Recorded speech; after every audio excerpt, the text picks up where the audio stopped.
Hi, welcome to a conversation with Tara Reade. I'm Natalia. I'm a member of We Believe Tara, which is a network of activists nationally that organizes with Tara Reade. I'm also a member of the Tempest Collective, which is a new publication for debate, discussion, and activism on the left. And I'm a member of the New York City Democratic Socialists of America. This event is co-sponsored by the Chicago chapter of the Democratic Socialists of America, by the Pittsburgh Socialist Feminist Committee, by New York City for Abortion Rights, and by the Reform and Revolution DSA caucus. We're extremely honored to host this event. Despite the fact that Tara's voice has been sidelined by progressive, liberal, and feminist mainstream, we think it's important to talk about this issue of a survivor's story.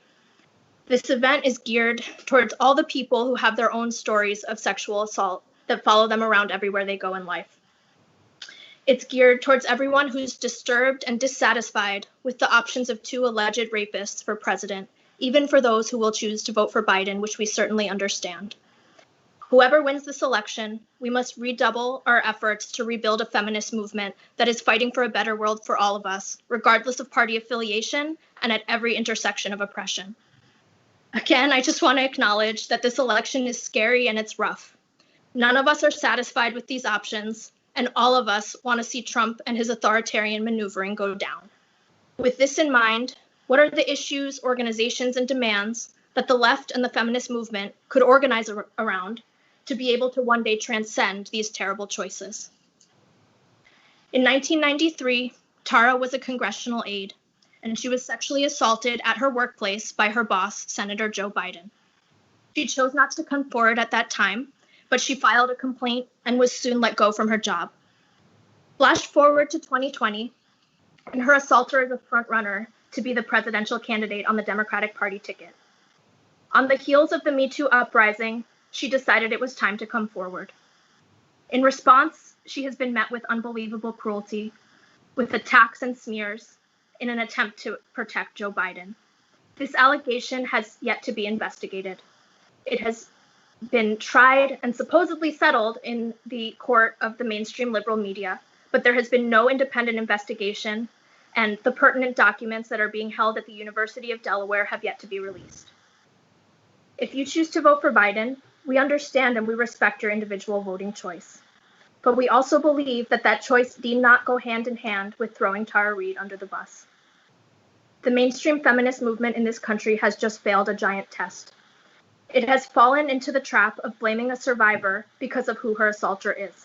And this is unacceptable, and we need to rebuild a feminist movement on a stronger foundation, or it will be completely toothless.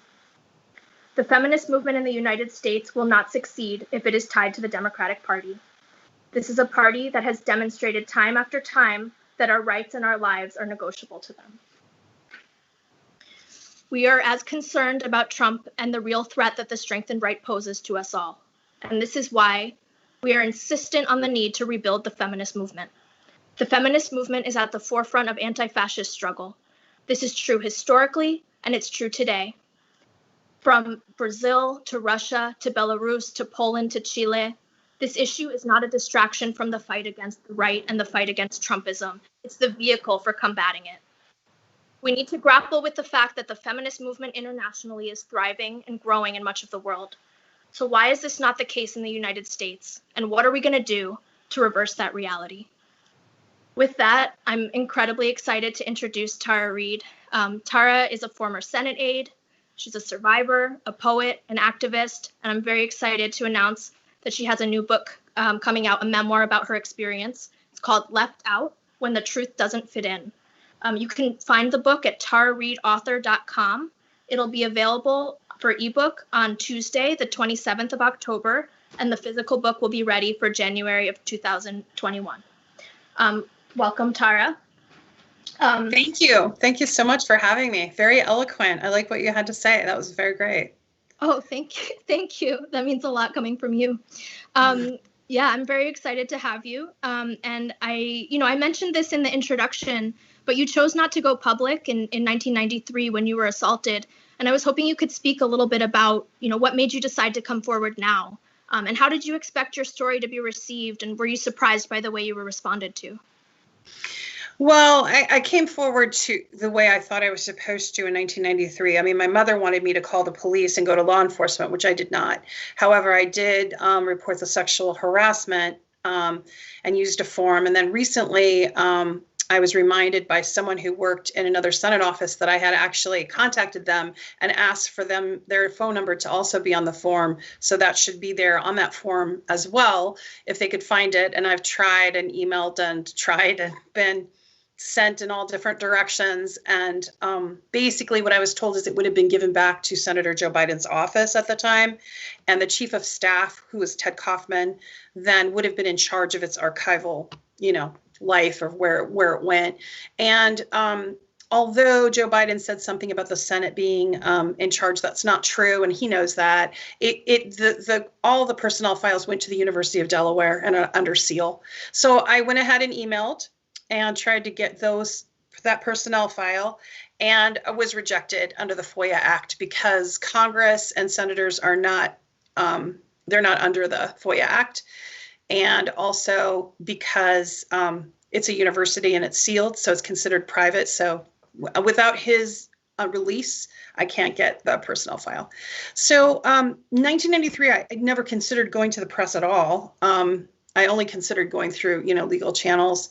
And then when I went through what I went through with my daughter, where safety was more of a concern, and our, the way we were living, it never occurred to me.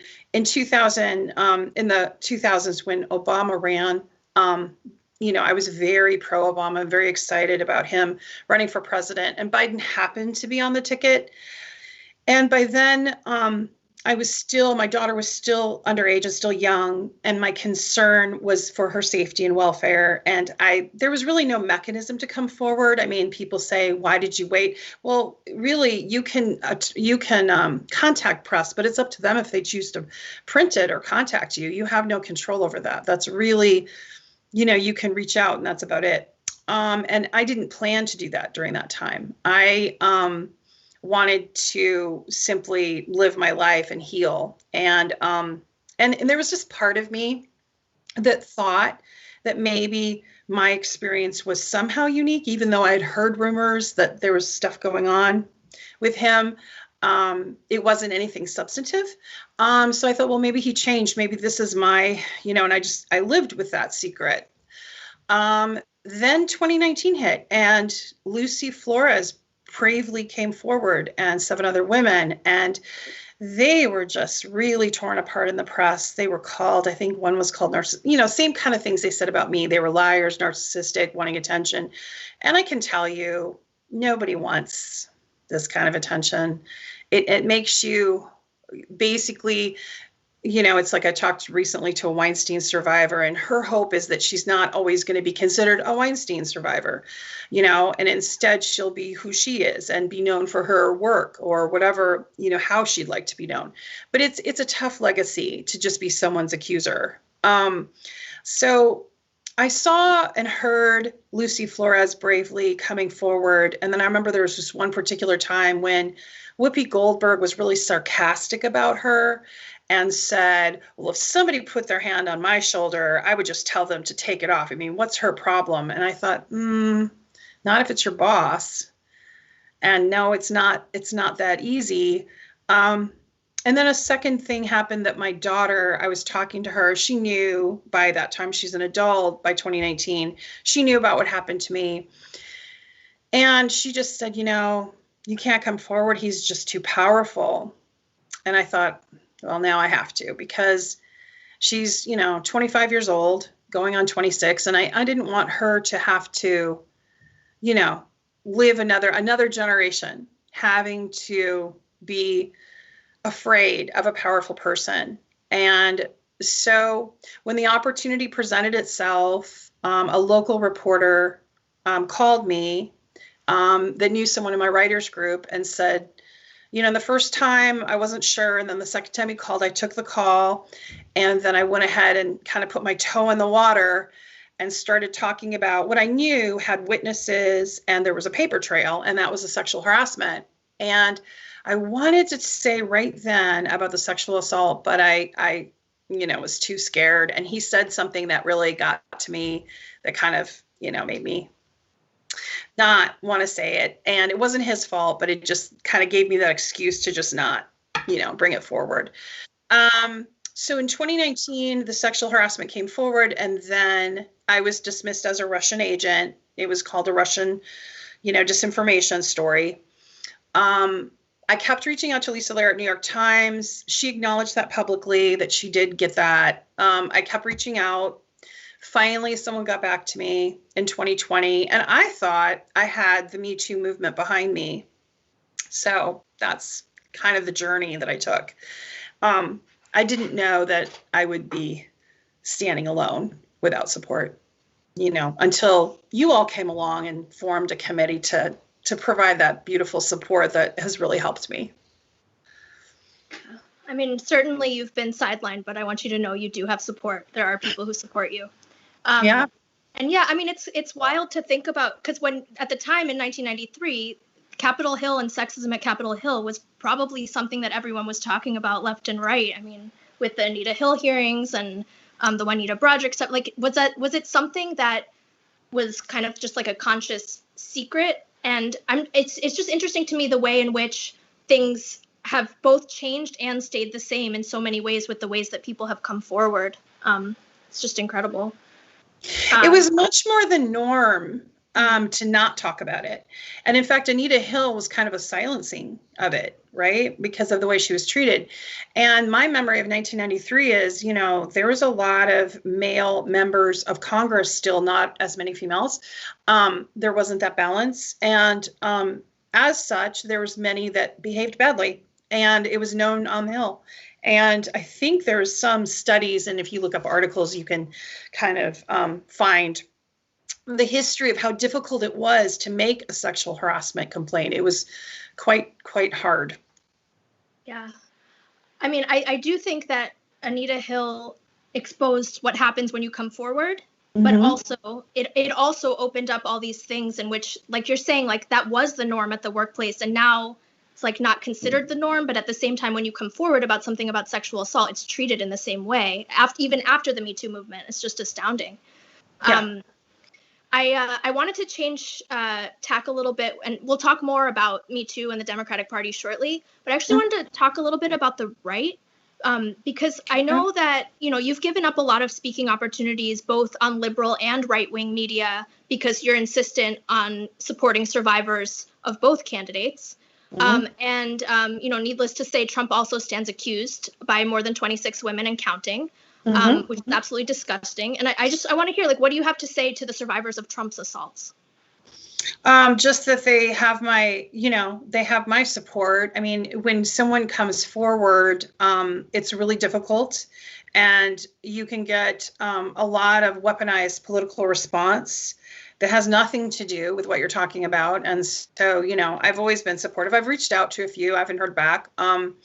I know that we're at a time where everything's being politicized to such an extent, the environment, the pandemic's even politicized. It's just, we're in a very strange point in history. But what I noted was that in the last 3 debates, no reporter or moderator asked the question of either candidate about sexual assault or sexual harassment. But not only just that, they didn't even talk about women's issues at all, or gender bias, or pay equity, or anything. It was a very toxic, bro, male kind of vibe. So, yeah, definitely. I mean, it's kind of an obvious point, but it's like, it's really hard for the Biden campaign to take on Trump for his vile acts, because he also stands accused. And I'm curious, like, what do you think about the way in which actually, like, we're concerned about trying to limit the growth and the influence of the right? How does the fact that the Democrats actually can't take on this issue, how does that impact the fight against the right? And how do you think it actually strengthens Trump in a certain way because the Democrats can't call him out? Absolutely. It's just hypocrisy. I mean, and so, with Trump, what you see is what you get. And with the Republican Party, you know what you're getting. But with the Democrats, it's, I've said this before, it's wolves in sheep clothing. I worked for these people. I know who they are. Ted Kaufman's still working with Joe Biden's campaign. And and in fact, I think I shared with everyone before about Anita Dunn being elevated to Joe Biden's campaign to do public relations with LTD Knickerbocker. I mean, there's a reason why he hired someone who smeared Weinstein survivors to do his PR. There's a reason why Joe Biden did that. And at the time I've been doing my interviews, they had only spent about $1 million. If you look at the FEC reports, they have paid her firm $2.2 million to date to make stories like me go away. That's a suppression of the media, and that's a violation of our First Amendment rights. That's weaponizing the media against truth. And, I may have faced some criticism because I went on a very conservative network, but I don't even think it's aired yet, but the interview has aired yet. I don't know when it's airing. I believe next weekend. But what I do know is that the president of the network said that they were flooded with emails from people in that audience group that wanted to hear more because they were survivors themselves. So for me, it's not about left-right media. It's about reaching people that maybe feel disenfranchised politically, but are still watching and maybe survivors, and their stories are not being heard or told. And so that's why, I'm just kind of, trying to do what I can do. Now, I don't want, that said, I don't want my story weaponized and used to help Trump. But I don't want it weaponized and used by silence to help Biden. So I'm not going to help anybody. I'm just going to help survivors. And that's basically what I hope to do. Yeah, absolutely. I think that this is something I've been thinking about a lot, which is that the Me Too movement has put conditions on which survivors are worthy of support and which aren't, that fall on partisan lines. And that is not an acceptable way for a movement against sexual assault to handle these things. That you bring up a good point. I mean, I even said once, how high does my credit score have to be for my story to have veracity? I mean, here are the people that I have supported all my life, and I'm a multi-generation Democrat, and I worked for some of these folks, and they're shaming me because I'm poor or because I'm working class. I'm not ashamed of it. So they can do that all they want. But I've talked to other survivors where they may have something in their past that's unrelated to the sexual assault, but maybe they have a DUI or they have an arrest or something that scares them from coming forward. And it's sad that anything like that would happen. So let's say the New York Times narrative that I'm a poor working class Russian agent is true. Does that still mean it's okay for me to be assaulted? No. So I just don't understand the logic of smearing survivors. Like, really, what does that do to better our society in general? Yeah. Yeah, it's always about, it's never about the person who is coming forward with an accusation and how we can respect and give a due process to that person. It's always about trying to find the thing that makes them a bad victim, as if there is such a thing. It's just absurd. I guess I'm curious to hear more about, in terms of the Me Too movement, did the Me Too movement have an impact on your feeling that you could come forward at this time? Or was it more like you felt like you had to for your daughter and for Lucy Flores and for other survivors?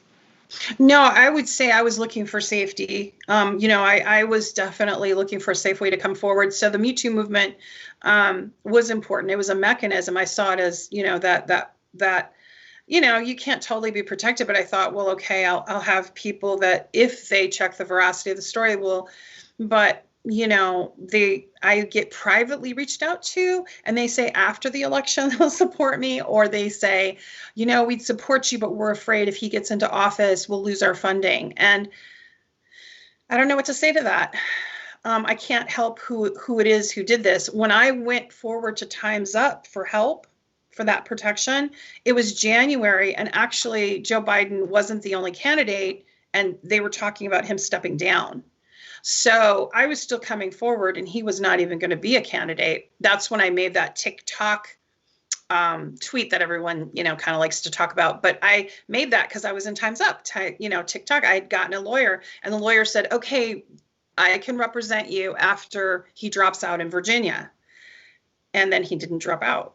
And as you know, or as everyone knows, Time's Up said that their nonprofit status could be at risk if they helped me.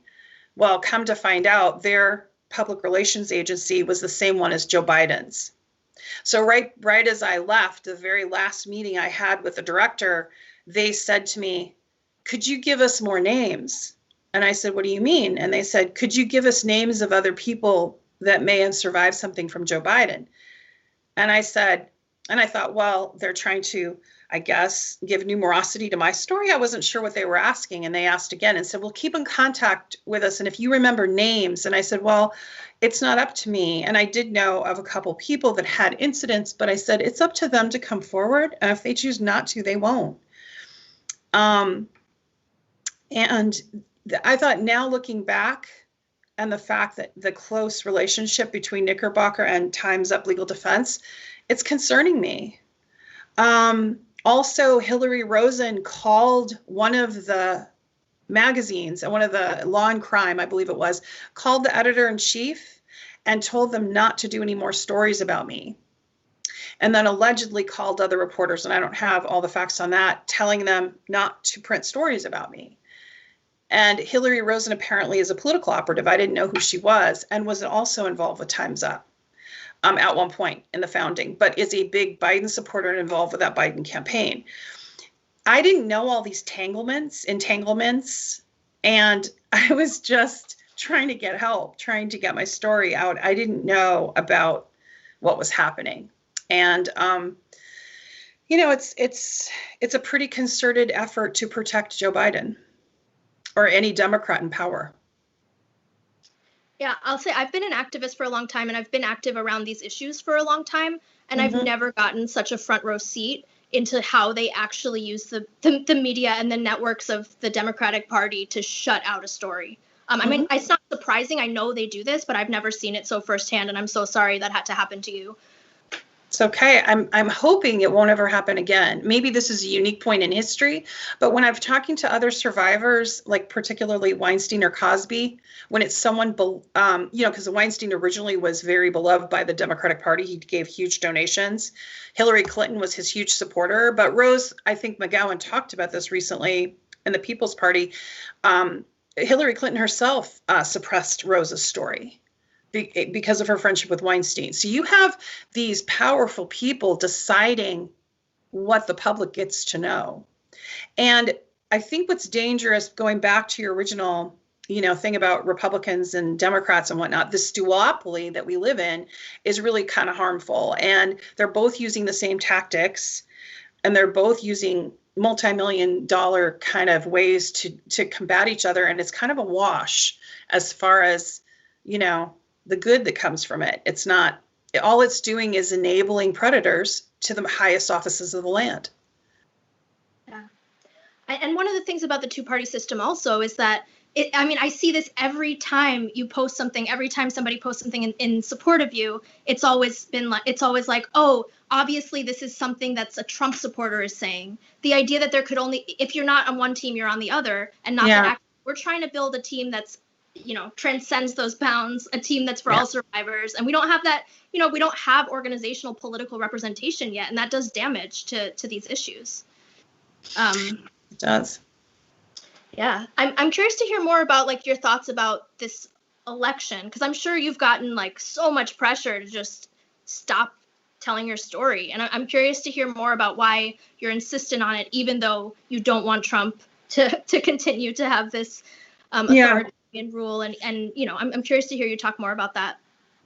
I am going to continue to speak truth to power as much as I can, but I have gotten private texts from certain media outlets, mostly left, who said, if you go on this network, we won't put anything about you again. You won't be on air again.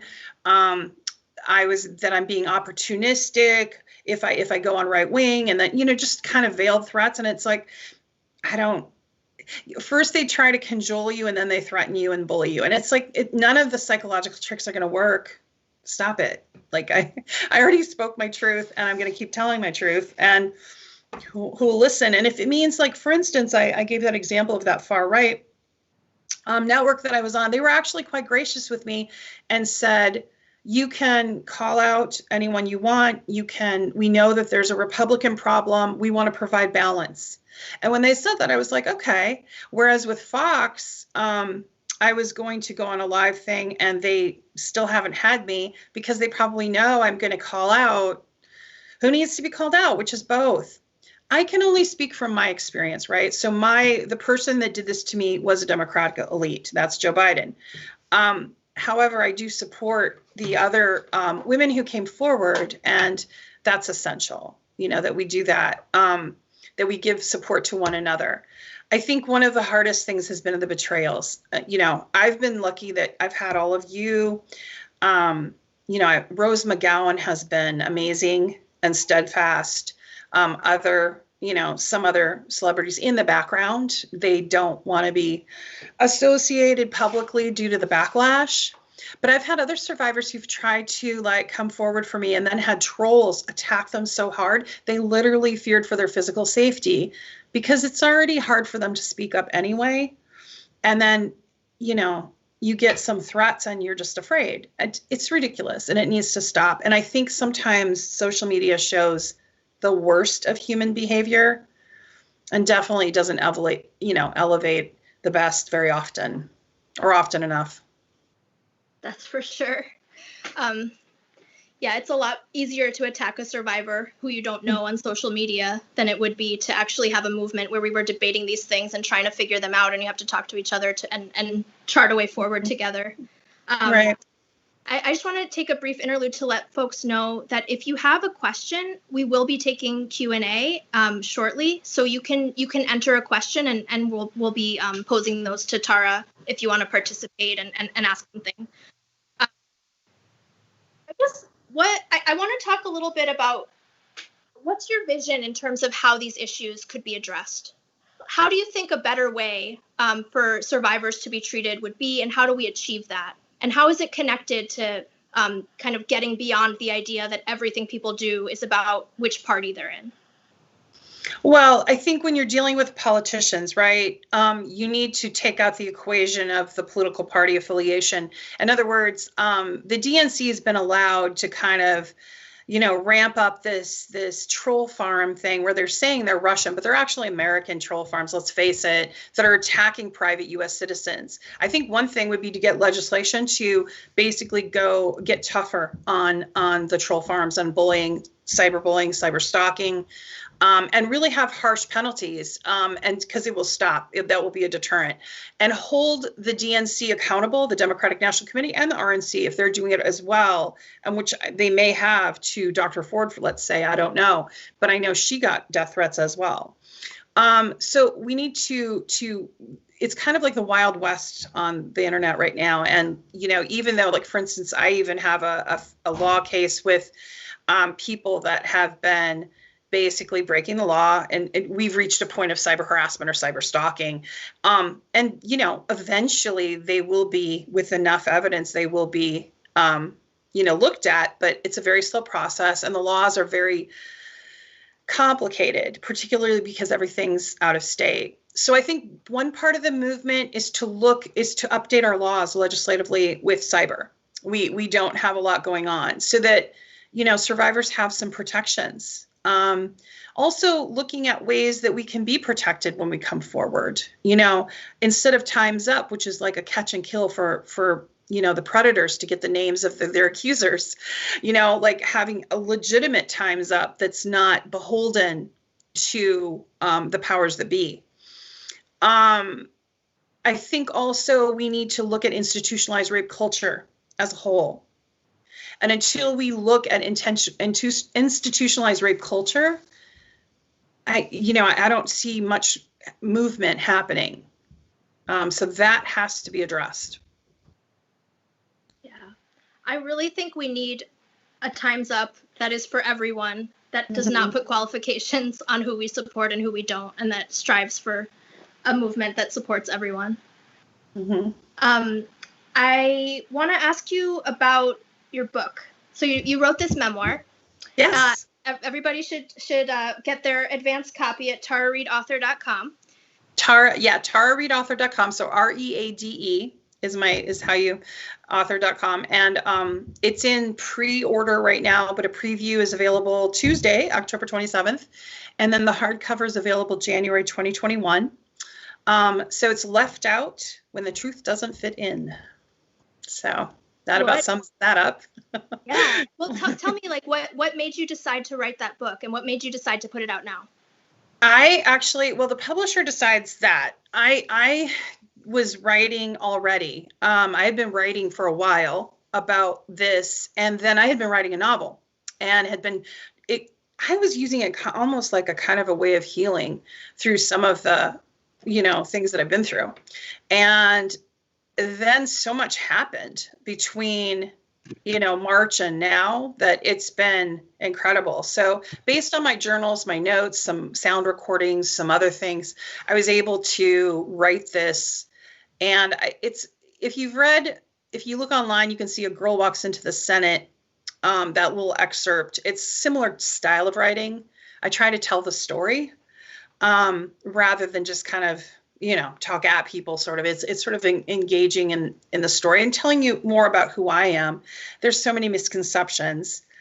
And I don't have a Russian online boyfriend. There's no Russian boyfriend with a Siberian horse farm that I'm going to go to, although it does sound nice. But thank you, trolls, for giving me some weird, but yeah, there's no, I don't have that. I don't have any of those connections. So I was able to just kind of clear up some things, about my life and who I am and about what happened. I really can't wait to read it. Thank you. I'm excited. I want to ask you, because everybody's so, anything you say, they're like, oh, she's a Russian spy. What do you say in response to that? And where does that come from? Нет. No, not a Russian spy. Someone's like, don't speak Russian. I'm like, oh, whatever. But no, I'm not a Russian spy. As glamorous as that sounds, I guess on some level, no, I don't even know. And it's weird because of when it happened was 27 years ago. So that would have had to been Soviet time. So I would have had to be a Soviet spy and somehow projected this 27 years in the future. So I don't know. So I'm not a time traveling Russian spy. Bottom line. That narrative was put forth by, and I was trying to remember the first time I saw it was by Edward Isaac Dovere. He was putting out some tweets implying that he works for The Atlantic. Oh, but guess who sits on the board of The Atlantic? Jennifer Palmieri, who works for Vice President Biden. And it's the Biden connection. Yeah. So, yeah, it's they're all connected. Yeah. They're all connected. We got to get our side all connected. So we need to stop the Russia default. It's ridiculous. And we need to look at our own country and figure out what's wrong and look at hypocrisy. Because right now what the Democrats are doing is any scandal or anyone who disagrees with them is Russian. And that's ridiculous. It lacks emotional intelligence and it's xenophobic. Yeah, I also think I can be critical of both parties in this country and also be critical of Putin, which I am. Yeah, exactly. You don't have to choose one or the other. It's in fact, actually, we have a lot in common with the people who are struggling against Putin in Russia. It's It is true. And the fact that, I don't know, there's just hypocrisy is part of both parties right now. And again, back to the duopoly. I think if you look at the hit pieces that were done on me and the hit pieces that are done on other people, there's a template, and it starts with, they go after the person's any kind of background they might have that might make them vulnerable. In my case, it was a bankruptcy. They try to look for criminal. Then they go after the education. They go after the family. Then they go, and it's just a template. And if you look at the New York Times, they use the template on Melania. They try to suppress anything positive or that was good, and make it sound, I was in La Bamba, right? I was just a dancer. I had started out as an extra and then auditioned and got the dancing part. They made it sound like I lied about it. And then when they were sent the clip with me in it, they were they had to retract it. And then, but it was just things like that. But what what does that have to do with what happened to me in 1993? Yep. That's what I keep coming back to too. It's like, what do any of these non sequiturs about somebody's life have to do with somebody being credible or not when they say they've been assaulted? It's like, it's world upside down. We're going to get to the Q&A shortly from audience. So again, a call, people have questions, like pose them to Tara. Tara wants to answer your question. But I do want to ask, like, what do you have to say to people who support you, but also feel like they have to vote for Biden because they're very scared and sick of Trump? I have friends and family voting for Biden. I have no problem with that. I have friends and family voting for Trump. I mean, and then I know people that are like not speaking to each other over this. And it's just stop the nonsense. We're going to have to live beyond this November 3rd election with each other. So let's try to, it's interesting because when I was in DC recently, for some of the publicity that I did, they were kind enough to get me out there and kind enough to bring a good friend of mine who stays off the record. I call her Maeve in the book. And she and I were reminiscing about how, I don't know, back when we were working, there just wasn't that tension, that people were just much more cooperative about Republican, Independent, Democrat. It didn't matter. Green Party was just kind of starting to get off the ground then. Everybody was just, it just, you put it aside at some point and just went on with your conversation, but it didn't end friendships, or end family relationships. So it's been a very ugly election cycle, I think. I think one of the ugliest in history, personally, not putting my story aside. Yeah, it's bad. It's a bad one because obviously, like, Trump is atrocious, a monster, a racist, a xenophobe, and we don't want that. I would say the same about Biden. He's a racist, misogynistic monster. That's my opinion. I don't think that Biden is going to be able to stop Trumpism. That's my contention. We need a bigger force that has principled politics to be able to take on the racist, xenophobic outlook that Trump represents, for sure. I think, we're just in kind of some growing pains with our country, with who's kind of taking the reins of leadership. And it's sort of the last gasp of the white male power structure. I think we're tearing it down in that sense. And so with that being happening, you're getting this pushback. They're trying to hold on, 80 years old and going strong, but they're trying to hold on. Can that be the title of your next book, The Last Gasp of the White Male Power Structure? Yeah. So before we move on to the Q&A, is there anything else that you want to say before that's been on your mind that you want to say to people before we take some questions from the folks who are watching? Yeah, I just want to thank you, actually, just for having me and for all your support and gathering people that really cared. I also want to say, hey, I'm really sorry that you all got attacked personally by trolls for supporting me. And I think you're brave to support me, and I appreciate it. It's meant a lot. So thank you. You make all of us brave. Honestly, you really do. So thank you. All right. So first question from Alexandra. Wonder whether you could speak to how being a survivor has affected your financial status, given so many of the attacks against you have been class-based. And they say, thanks to the organizers and thanks to Tara, with 2 exclamation marks. Oh, thank you, Alexandra. Yeah, it's interesting you brought that up. I did lose my housing, and my landlords came and knocked on my door. And even though I had paid rent, they said, we saw the article in Politico. We saw about your bankruptcy, and we're giving you have to move out in 30 days. And I got my lawyer to negotiate, and I left. And they were, I said to them, I was crying because I didn't want to leave. It was this beautiful place, and I'd had this great relationship with them, and taking care of their, they had horses and things and took care of their animals. And they were like, we're voting for Biden. And I said, well, what if I were your sister or cousin, or whatever? And they said, but you're not. So there was just that. And it was hard. So I lost my friends. I lost my reputation. I lost money. And then when I apply for jobs, of course, they Google, and of course, those negative articles come up, or if they do social media, they see these horrible lies told about me and my daughter. It's affected my daughter, too, and the way she's trying to make a living. And she just finally got into grad school, but it affected that. I mean, those kinds of things that are said on social media that aren't true are so ugly and so damaging. But there will be a reckoning for all of that, legal or otherwise. So, hopefully there'll be time to heal, and there'll be, I can move past it. But right now, I was able to find a place, with a landlord who was understanding, but it's hard to find work, definitely. So it's really impacted me. It's just outrageous that people have to risk their livelihood to come forward with their stories. Mm-hmm. I'm gonna move to the next question. This is from Dan. How do you evaluate the Metoo movement in retrospect?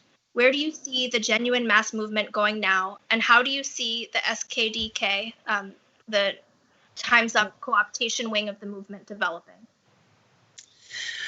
I hope that there's some accountability to SKD and Time's Up, and that because they're kind of separate. It's Time's Up, legal defense, but then they're connected to the PR portion of the SKD Knickerbockers, how that kind of structure is. And I definitely am going to want to be part of that conversation of what they did and hold them accountable. I think you need to hold Anita Dunn and Hillary Rosen, know their names, find out who they are, follow the money, find out who they are. What are they doing? And why did they go after Weinstein survivors and smear them? Why are they going after me? Things like that. The Cosby survivors, also had a hard time too, and others in the music industry. The Me Too movement should not just be a hashtag. I know it got hijacked in a way from Tarana Burke, because originally it was supposed to be about, Black women and how they were oppressed here in the United States, and their, rapes were not reported, and not, it was difficult to get statistically anything done regarding sexual assault. And then it was hijacked by Alyssa Milano, who then took it from there. I think that it needs to be out of the hashtag world and into develop more, to be more inclusive for everyone. And there are men victims as well. And so we need to be inclusive, and we need to talk about sexual violence in general. So where it needs to go is it needs to be, right now there's silence because, like I said, you had 3 debates, right? It wasn't brought up one time, and you had 2 candidates with sexual misconduct backgrounds. So let's start there. Yeah. Yeah, it's almost like when you discredit a survivor, it impacts your politics around sexism. Who knew? Mm-hmm. Next question. This is from Nora. What would you say to those who are hesitant to vote in the 2020 election because both candidates are sexual predators? I'm with you. I feel you. But I don't really want to get involved with the election itself. In that way, voting is really personal. So I always tell people, do the best you can and vote, your principles. There are other candidates. There's the Green Party. And I know the concern is, and they always use this concern, is that, well, it's a duopoly. You can't get a third party really to be president. But, until we start really, taking action around candidates that we support, you're just going to have the same old, like what we're seeing.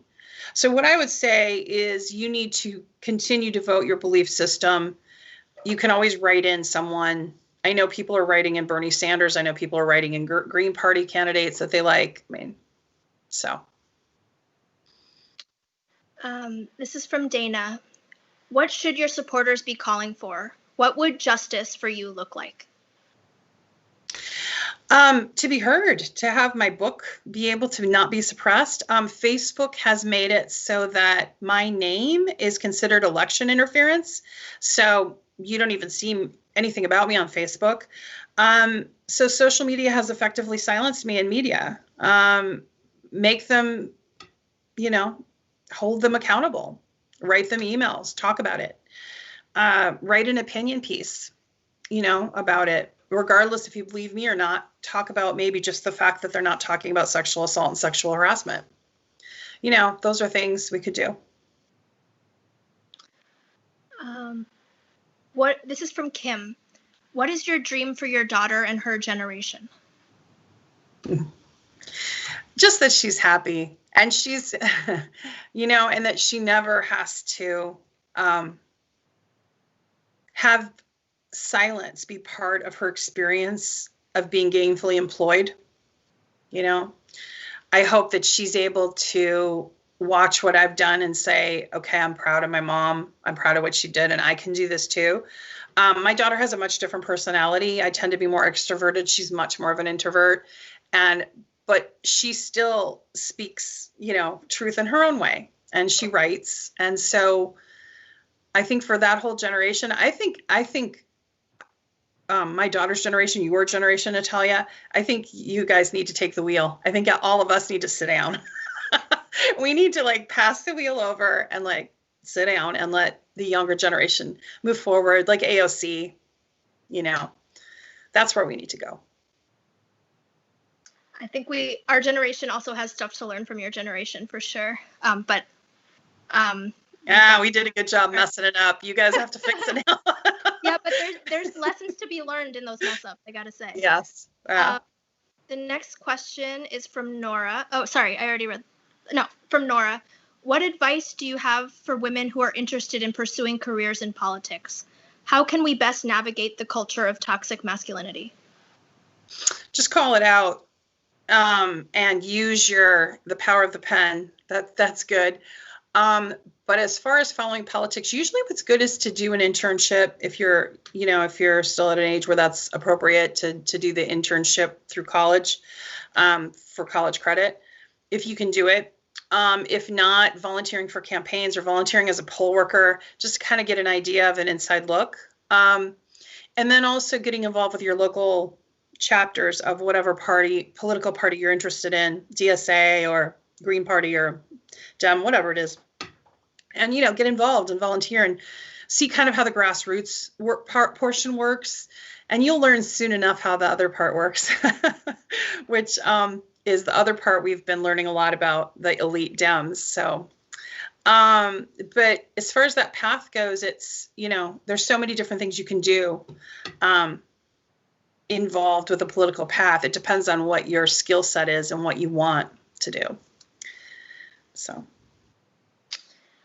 Before I read the next question, I'm going to take a last call for questions. So if you're watching and you have a burning question, type it out, get it out there, and we'll try to get to all of them, though I can't promise. This is a related question about politics. Would you ever run for office given your newfound political relevance to make up for lost time, given the process is legitimate and the landscape is less toxic? And that's from Raphael. Thank you, Raphael. I don't know. I think about that. Unfortunately, it takes a lot of money to run for office right now. I have been vetted, right? So that's out of the way. If I could do something that would affect change, then yes, but I'm not sure what the future holds for me. Right now, I was kind of just looking at the book, completing that, which I've done, and moving on to the next adventure.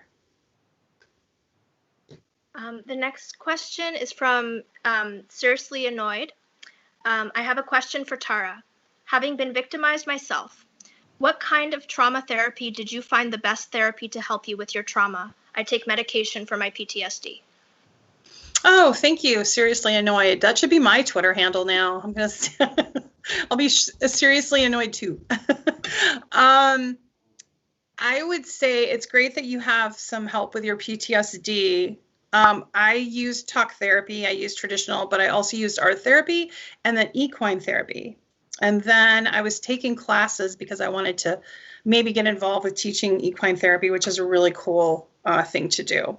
But because of COVID, everything's kind of shut down, for now. So hopefully by next year. But I really connect with nature and animals. And my horse, Charm, who is just, I love him. He's the light of my life. In fact, I'm going to go see him after this. And I think Luke Godbold, who's a silence breaker, she explained to me the amygdala, a part of our brain, and the parasympathetic system. Horses, there's something about horses like dogs and people where we match up. So when you have PTSD symptoms, The horse's energy actually helps you and calms you. As long as you're not afraid of horses. Same thing with dogs. And so that's why people, you know, have been able to have that. So, and then also I've tried EMDR, which I don't know if you've heard of that. And I don't know the success of it because I just started trying that for trauma therapy. Thanks, Tara. So it looks like there's 2 questions left, and then I believe I got all of them, but if I missed them, somebody please let me know. From Musa, what are some of the things that make you happy? What expressions of solidarity bring you joy to give and to receive? Well, that's a nice question. Things that make me happy, talking to my daughter.